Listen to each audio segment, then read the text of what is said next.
கோவையிலிருந்து நாகர்கோவில் நோக்கி சென்ற தனியார் ஆம்னி பேருந்து கோவில்பட்டி அருகே விபத்துக்குள்ளானதில் குழந்தை உட்பட 20 பேர் காயமடைந்த சம்பவம் அதிர்ச்சியை ஏற்படுத்தியுள்ளது.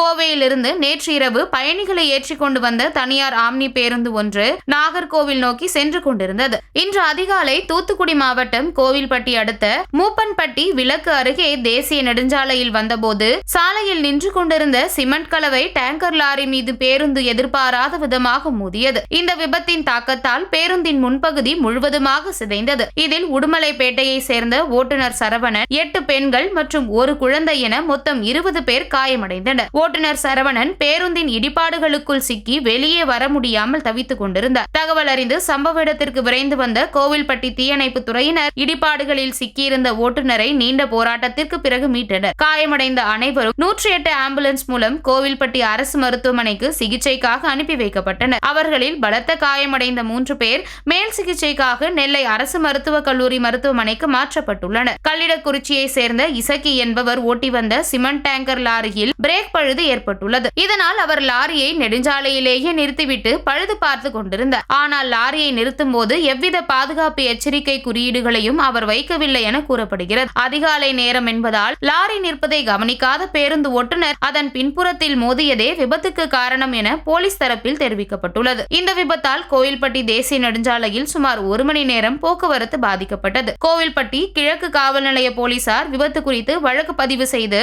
லாரி ஓட்டுநர் இசக்கியிடம் விசாரணை மேற்கொண்டு வருகின்றனர்.